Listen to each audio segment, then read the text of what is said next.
Shalom pessoal, tudo bem?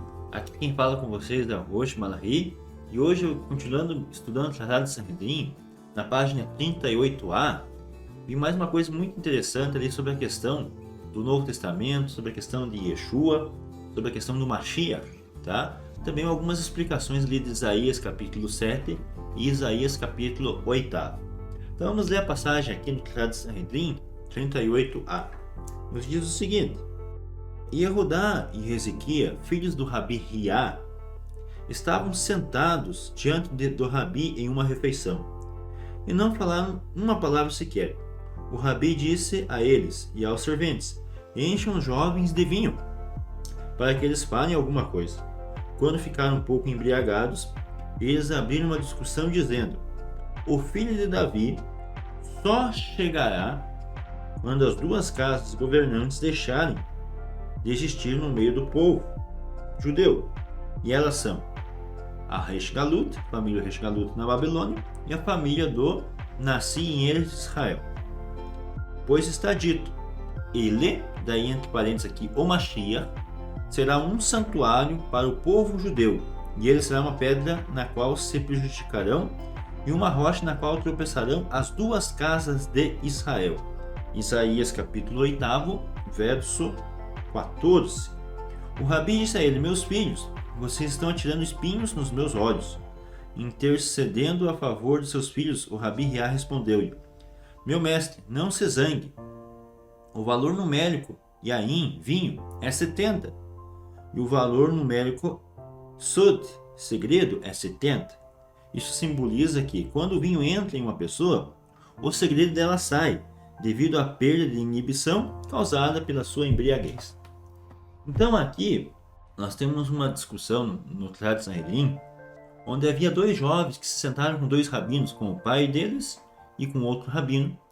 E os jovens, pelo jeito, eram muito sábios também, mas estavam com vergonha de falar perante os dois grandes rabinos. E os rabinos não deram um pouco de vinho para eles poderem se soltar para argumentar. E aí então eles se soltaram e contaram então Sod, segredo, tá? Lembrando que Sod, no hebraico, Samer, Vav e Dalet, vai dar o valor de 70. E Ain, que é vinho, Yud e Nun no final, também dá 70. Então aqui, até um rabino ficou um pouco irritado de ter falado sobre isso, tá? Sobre essa questão, que havia uma disputa entre os rabinos lá da Babilônia e os rabinos de Israel. Lembrando que nós temos até mesmo dois Talmud, o Talmud da Babilônia e o Talmud de Jerusalém. E daí então eles acabaram contando um segredo que acabou irritando os rabinos, mas daí o pai deles falou que o vinho revela segredos, e alguns segredos que não poderiam ser ditos. Veja, os rabinos discutiam certas coisas e tinham certas coisas que eram somente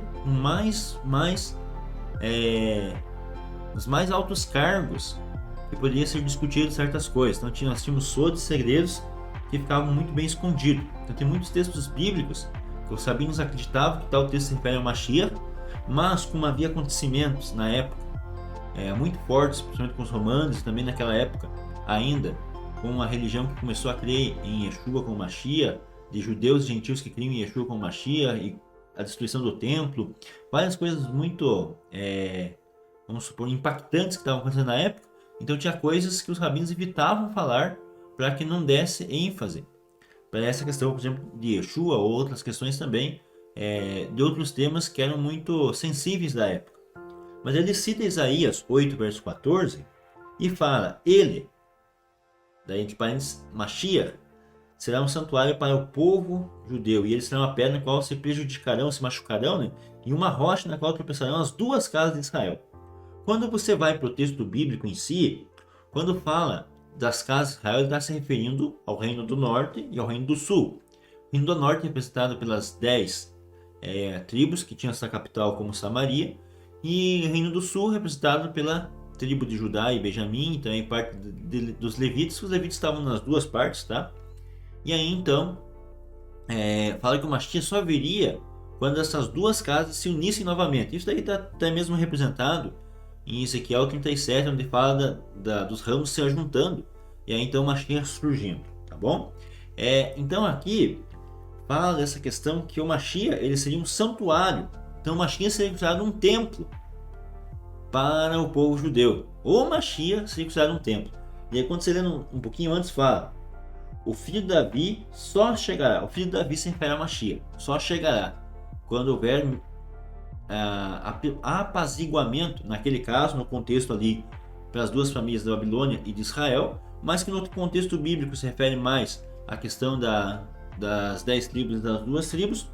Mas o ponto aqui principal é que o Mashiach teria as duas características muito interessantes. Ele seria um santuário e também ele seria uma pedra de tropeço para as duas casas de Israel, tá? Então quando a gente fala, no Novo Testamento fala, Yeshua fala que ele é o templo, não está falando nada mais, nada menos do que a tradição fala que o Mashiach seria um templo, seria um santuário. Quando lá no Novo Testamento fala que o Mashiach seria uma pedra de tropeço para a casa de Israel, não está falando nada mais do que o próprio Talmud fala, complementando. Então é muito interessante quando se aprofunda nessa questão. Mas o que eu quero dar mais enfoque é principalmente a Isaías 7 e Isaías 8. Porque aqui, em Sanhedrin 38a, ele aponta que Isaías 8, verso 14, se refere ao Mashiach, tá? Então se alguém falar para você, não, Isaías 8 não se refere ao Mashiach, Isaías 7 não se refere ao Mashiach, está errado. Por quê?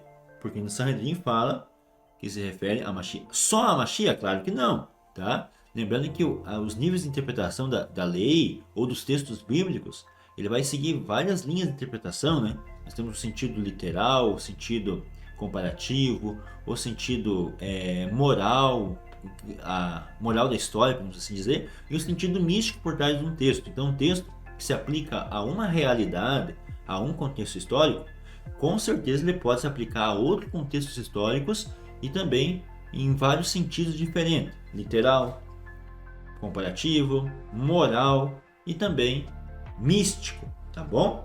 E aí quando fala aqui do vinho, liga essa parte do sod. Então tem aqui em Isaías 7 e 8, segundo o Talmud, tem uma parte mística escondida por trás, tá? E daí, por que o capítulo 8 e 7 de Isaías estão interligados? Porque lá no capítulo 7, verso 14, finalzinho do 14, fala, ele chamará Emanuel. E daí aqui no capítulo 8, verso 8, fala, ó Emanuel, tá? Então aqui a gente vê que é um contexto que o capítulo 7 e 8 estão interligados, tá? Então se o 8, eles são um santuário e uma pedra de tropeço para a casa de Israel, segundo o Talmud, se refere ao Mashiach, logo Isaías 7 também se referirá ao Mashiach. Agora, no contexto histórico, é lógico que aqui se refere a uma luta, uma batalha que está ocorrendo entre, até no começo fala, entre nos dias de Acás, filho de Jotão, filho de Osias, rei de Judá, Rezim, rei da Síria, e Peca, filho de Remalia, rei de Israel, subiram a Jerusalém para pelejar contra ela, porém não prevaleceram contra ela. Então havia uma luta do rei Acás, da tribo de Judá, rei de Judá, contra Rezim, rei da Síria, e Peca, rei de Israel. Então no contexto mais literal, podemos dizer o contexto histórico, seria esse, tá? E daí fala, para Acás não se preocupar, vamos ler ali a partir do capítulo 7, verso 10, e continuou o Senhor a falar com Acás, dizendo, pede ao Senhor teu Deus um sinal, quer seja embaixo nas profundezas ou em cima nas alturas. Acás, porém, disse, não o pedirei, não tentarei ao Senhor. Então veja como é interessante aqui Acás, né? O profeta fala, pede um sinal. O Senhor pediu um sinal, falou para Acás, pede um sinal. E daí Acás, até mesmo confrontando ali, ó, que Deus pede, não tentaria o Senhor teu Deus, fingindo até mesmo uma santidade, né? Então disse o Senhor, ouvi agora, ó casa de Davi.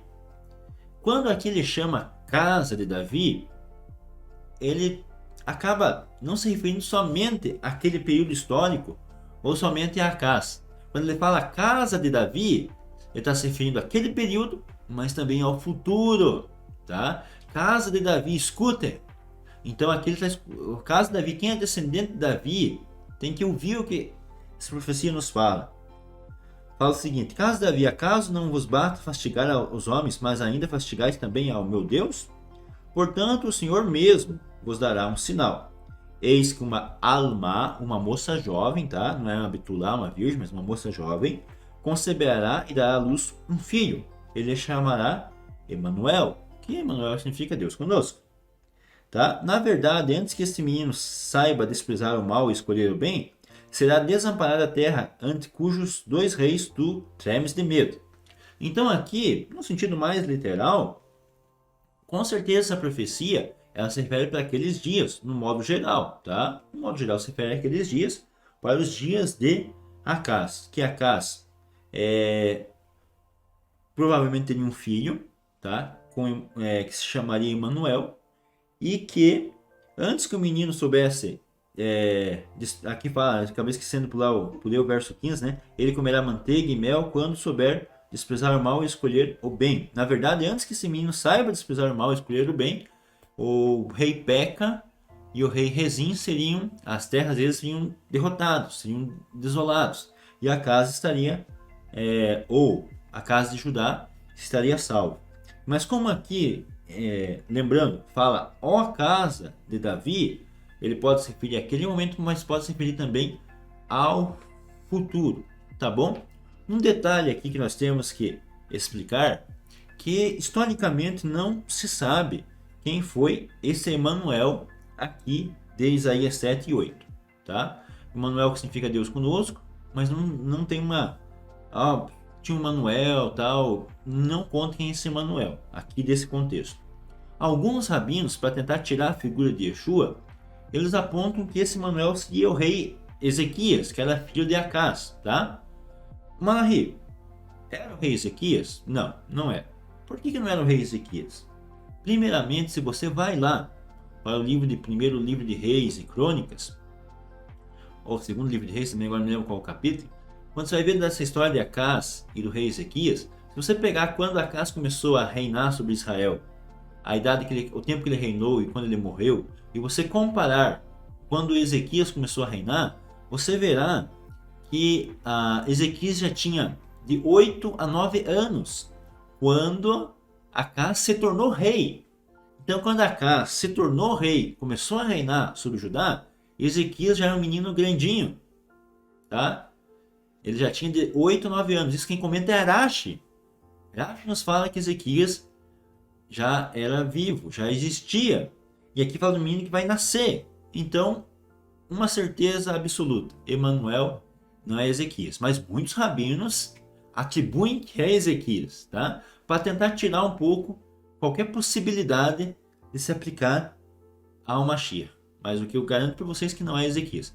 Pode se aplicar a Yeshua? Nós acreditamos que se aplica, porque no Novo Testamento é citado esse verso, e aí, baseado em Sanhedrin 38a, ele coloca aqui do 8 ao verso 14 como se aplicando a Mashiach. Então esse contexto aqui, sim, num sentido Sod, num sentido Drash, com certeza se aplica ao Mashiach no sentido profético, tá? Lembrando que a profecia, ela não fica presa só a um momento histórico, tá? Ainda mais quando ele invoca, ó casa de Davi. Então invoca aqueles que estão naquele momento e a futura gerações também, tá? Então a profecia não se cumpre mas só no momento, ou o ensinamento moral daquela profecia, daquele contexto, não se aplica só naquela época, vai se aplicar em vários momentos, tá bom?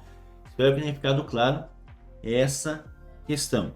Então aqui no verso 14 fala: portanto o Senhor mesmo vos dará um sinal, eis que uma jovem, Alma, conceberá à luz um filho, e lhe chamará Emanuel. Aqui daí cabe salientar, se tudo der certo vai ter aí na descrição, no vídeo mesmo, um estudo que a gente fez sobre o nascimento de Yeshua.